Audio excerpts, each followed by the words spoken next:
dan salam sejahtera kepada semua. Nama saya Nurul Izzah binti Muhammad Rusliza dari kumpulan 6 IM02.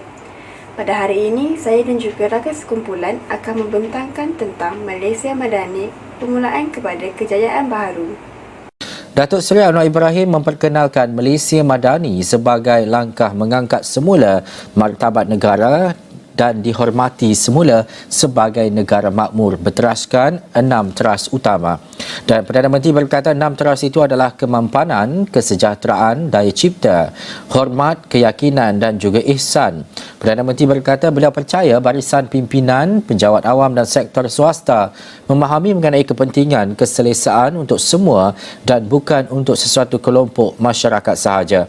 Justru beliau berharap semua pihak bekerjasama dalam meletakkan sebuah batu asas baharu dengan meninggalkan perkara lampau dan memartabatkan hidup yang lebih bermakna.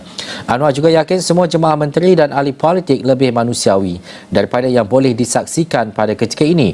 Sehubungan itu, Malaysia perlu diselamatkan dan diharum semula demi keadilan untuk rakyat berbelang kaum dan latar belakang. Beliau berkata demikian semasa berucap menyampaikan amanat Perdana Menteri membangun Malaysia Madani di Pusat Konvensyen Antarabangsa Putrajaya pada Khamis. Saya menaruh keyakinan yang sangat tinggi bahawa Malaysia berupaya diangkat semula di persada dunia sebagai negara kukuh dan kuat. Kita tidak mahu nama Malaysia ini tercemar dengan skandal, dengan permasalahan, dengan cetusan pertelingkahan kaum atau agama. Kita mahu Malaysia ini dikenali sebagai negara madani yang mampu diangkat martabat rakyat dan negaranya. Salah satu negara yang harum dikenali dan dihormati sebagai negara makmur, negara adil, negara yang menolak sebarang bentuk kezaliman terhadap individu atau kaum.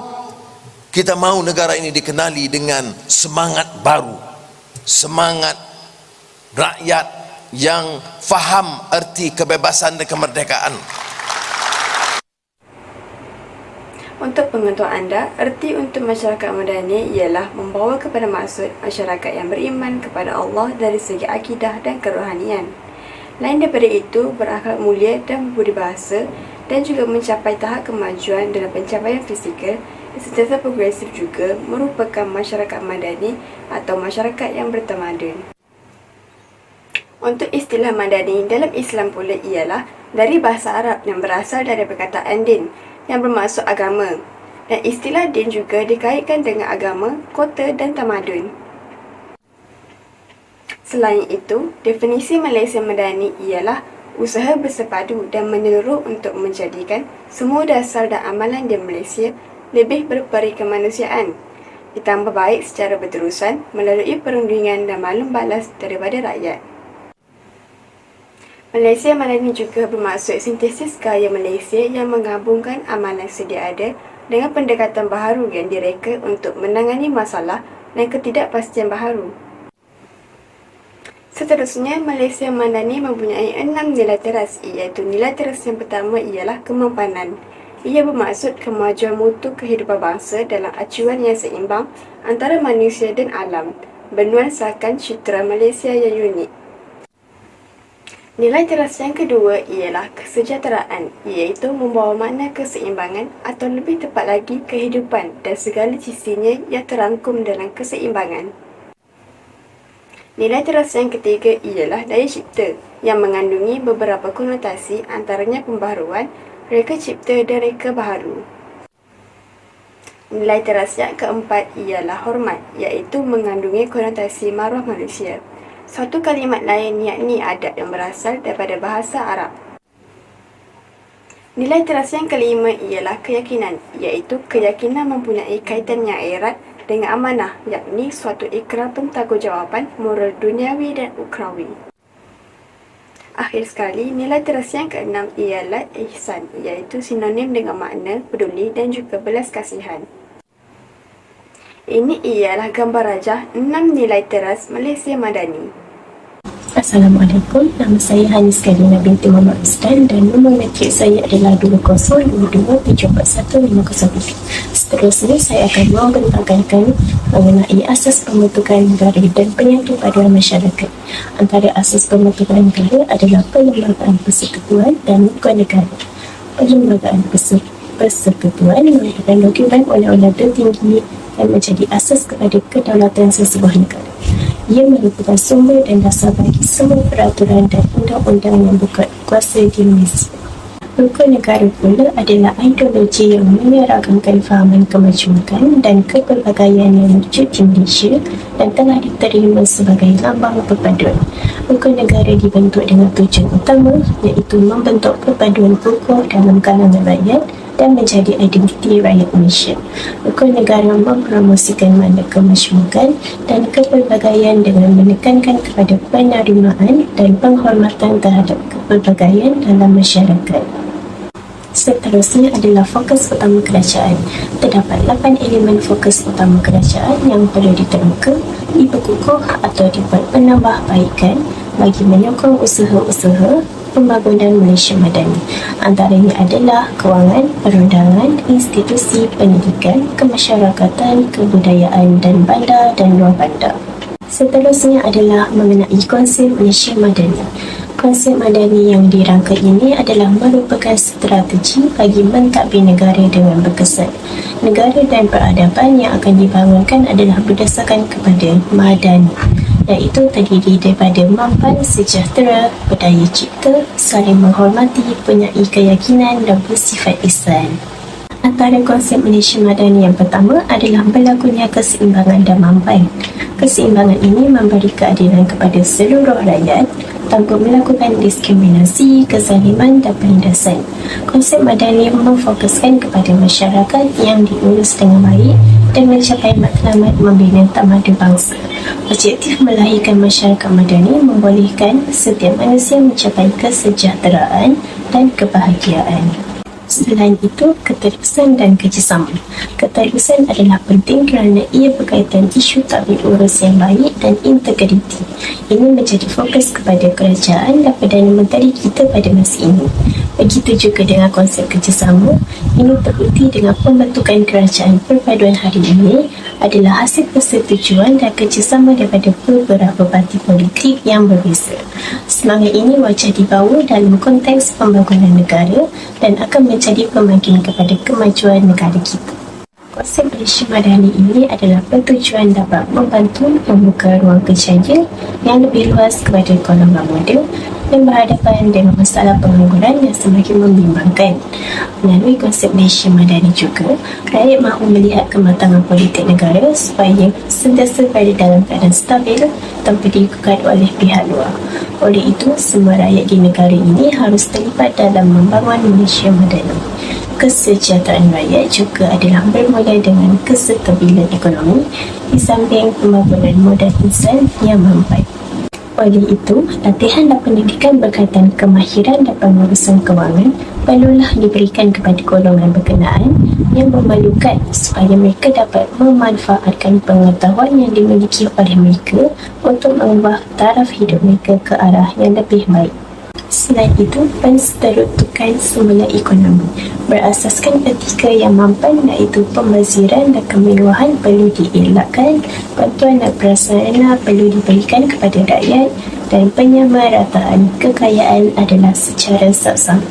Selain itu, melalui penentangan rasuah. Rasuah sememangnya perlu ditentang sehabis baik oleh kerajaan daripada terus berleluasa sehingga mampu mengancam negara. Langkah-langkah yang berkesan perlulah diambil untuk membantu menangani ancaman rasuah ini dengan mengikuti undang-undang yang menyeluruh di negara kita. Di samping itu, memulih dan menjana ekonomi. Perusahaan kecil dan sederhana PKS merupakan tulang belakang ekonomi Malaysia kerana mereka telah menyumbang 38% kepada KDNK. Oleh itu, kerajaan perlu memastikan PKS ini semakin berkembang dan maju pada masa hadapan yang akan menjadi salah satu keutamaan bagi negara dari segi ekonomi.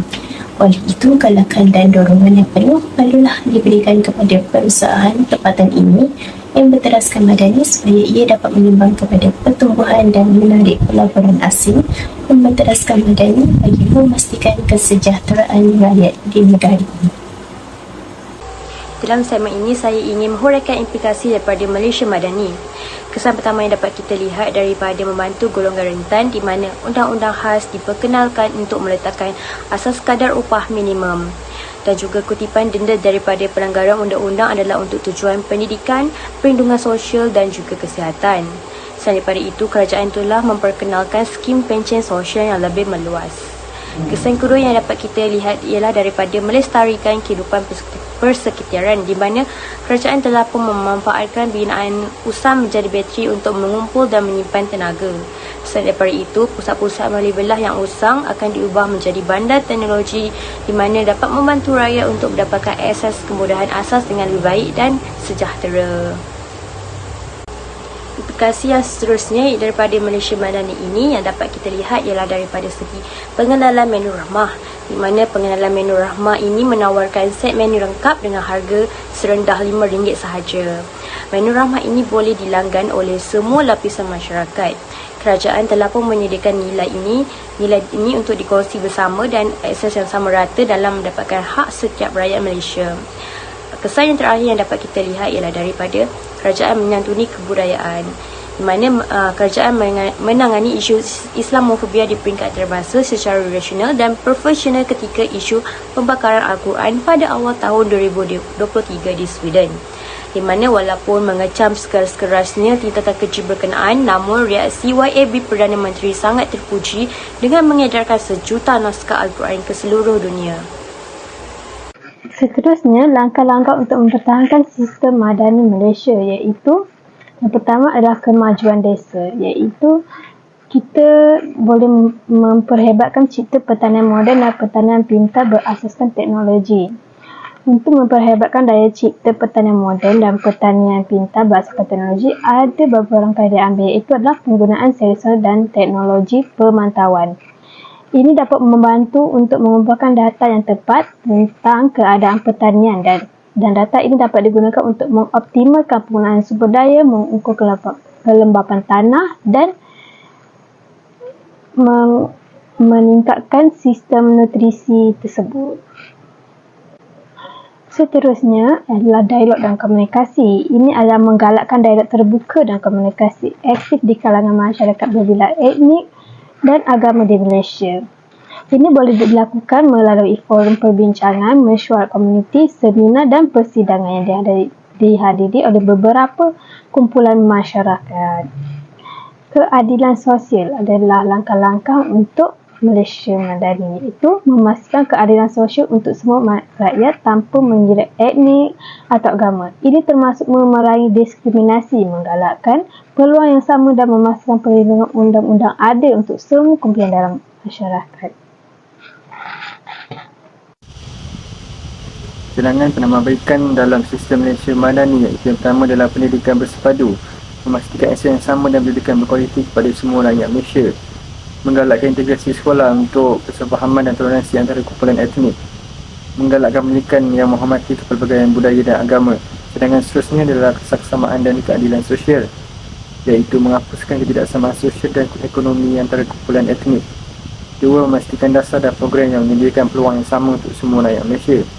Yang ketiga, boleh dicapai melalui dasar pembangunan ekonomi yang komprehensif, pemerkasaan golongan miskin dan perlindungan hak pekerja.